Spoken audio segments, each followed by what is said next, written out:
Olá, bem-vindos ao programa Professor Merinho Responde. Nós estamos aqui hoje com o Procurador do Trabalho há 26 anos, o Dr. Cristiano Correia.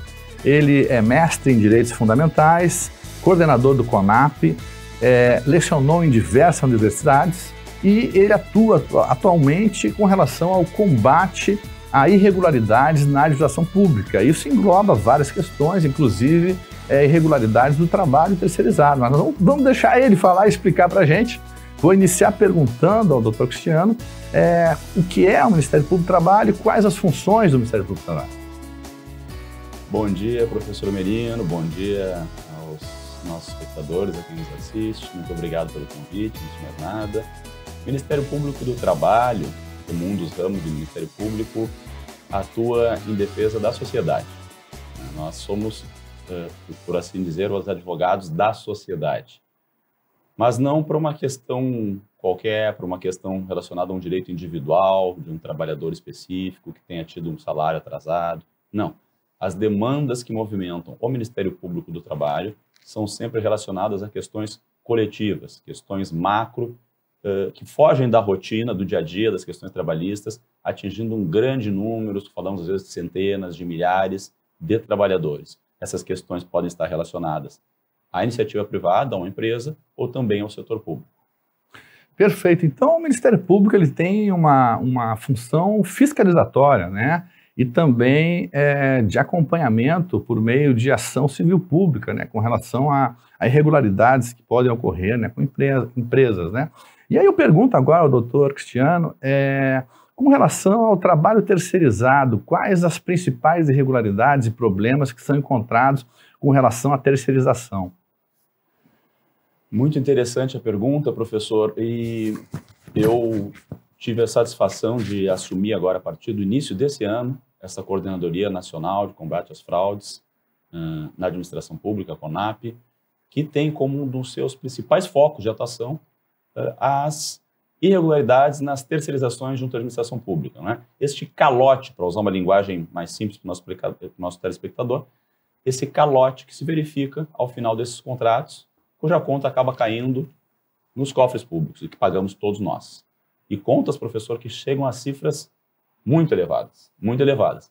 Nesse momento, por exemplo, nós estamos com uma investigação adiantada, que evidentemente não vou citar nomes das empresas, das partes envolvidas, dos órgãos públicos, dos políticos envolvidos, para não prejudicar o andamento da investigação, mas cujo prejuízo para os cofres públicos decorrente de terceirizações que ao final não foram pagas aos empregados e cuja conta acaba recaindo para o ente contratante, ultrapassa 200 milhões de reais, com desdobramentos no setor econômico, no setor político, envolvendo vários ramos. Então, os problemas na terceirização basicamente redundam na inadimplência, no não pagamento dos direitos trabalhistas pela empresa terceirizada para com o seu empregado. E aí quem paga? Quem paga é o contratante.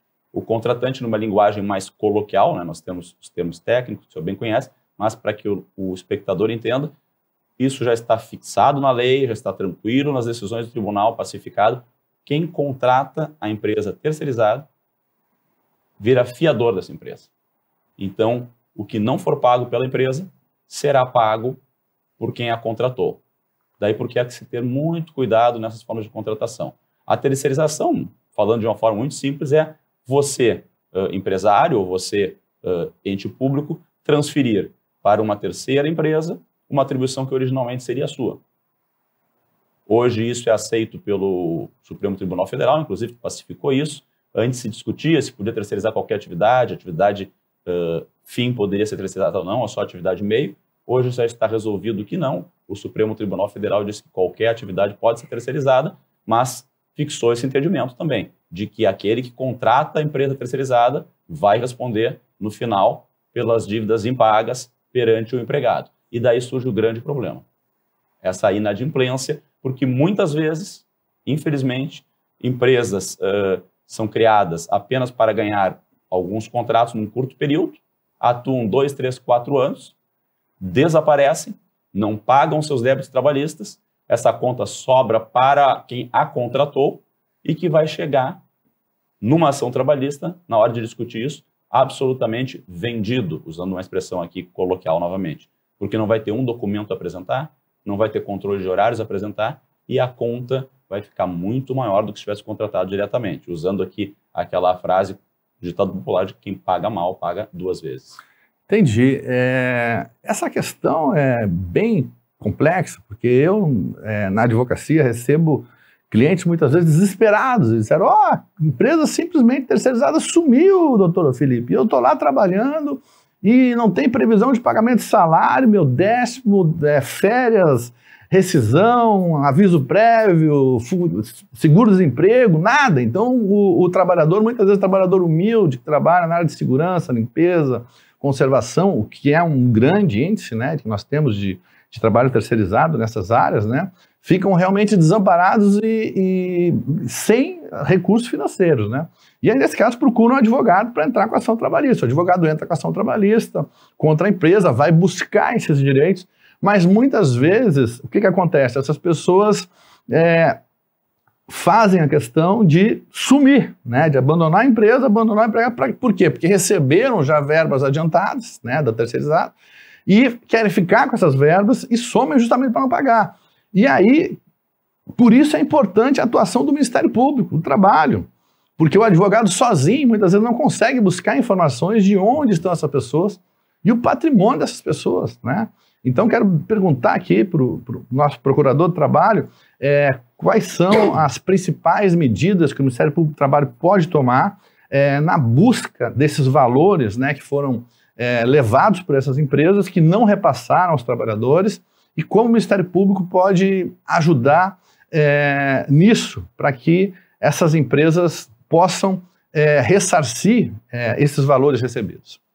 Pois não, muito importante essa pergunta e que nos permite esclarecer um ponto fundamental.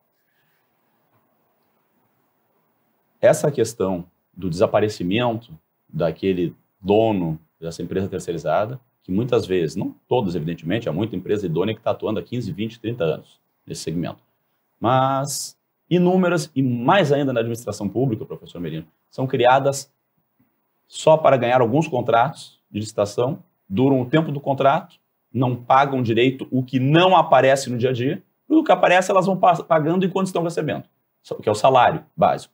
Mas o que deveria estar sendo recolhido, fundo de garantia, contribuição previdenciária, 13º e férias, naquele momento, uma vez por ano, nada disso é pago. E por que temos que ter tanto cuidado, professor Merino? Porque em qualquer relação, nós entendemos aqui que a terceirização é um fenômeno que veio para ficar, mas que tem que ser bem utilizado. Porque não existe mágica em qualquer relação econômica, professor Merino.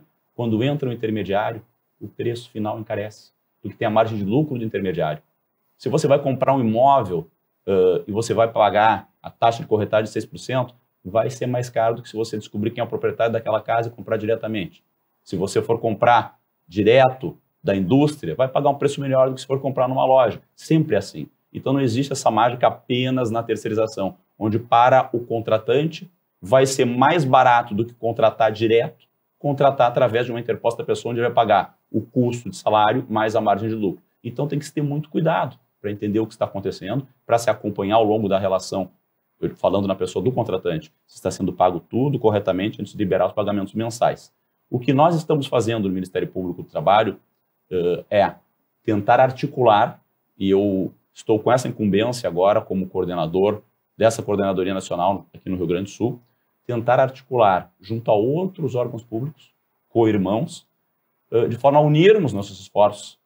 Ministério Público Estadual, na pessoa da Promotoria de Defesa do Patrimônio Público, está se somando a isso. Vamos falar agora com a Procuradoria-Geral do Estado, porque o Estado é quem paga essa conta no final. Vamos falar com o Tribunal de Contas do Estado para tentar organizarmos isso e seguir o caminho do dinheiro, como se costuma dizer em inglês, follow the money, porque aí você vai atrás do beneficiário final e tenta neutralizar e pegar esses valores para que haja lastro patrimonial para pagar no final o trabalhador. Muito importante essa busca desses valores, né? Porque o judiciário, os advogados têm uma limitação, né? Então a participação do Ministério Público é muito importante, fundamental nisso. Hoje nós vamos encerrando o nosso programa, um assunto bem interessante. Se tiverem dúvidas, podem mandar no nosso WhatsApp, 519962-20062, que nós respondemos as dúvidas de vocês. Nos acompanhem também nas redes sociais, Instagram, Facebook, meu canal do YouTube, que lá você vai encontrar aulas de direito gratuitas. E eu gostaria que o procurador deixasse aqui algum contato para denúncias com relação a ilegalidades e irregularidades que acontecem nas empresas. Pois não, professor Merino. As denúncias podem ser feitas diretamente através do nosso site, que é www.prt, P de Paulo, R de Rita, T de Tadeu, prt4.mpt.mp.br. Ali vai se encontrar todo o caminho da denúncia, que pode ser feita virtualmente ou pode ser feita também indo até a Procuradoria, o endereço está lá. Telefone da Procuradoria 3284-3000, mas sempre tendo cuidado de fazer essa observação. Nós não atuamos como advogados trabalhistas. Se você tem um direito específico individual lesado, procure o seu advogado. Mas se você sabe de fatos relacionados a fraudes em terceirização, a outras fraudes que envolvam um grupo muito expressivo de trabalhadores, já estamos falando de centenas de milhares de trabalhadores, procure a Procuradoria, nos informe que nós iremos investigar. Agradecemos hoje a presença aqui do Dr. Cristiano. Um grande abraço, estamos aqui todos os dias às 13h30 com um tema novo. E até a próxima.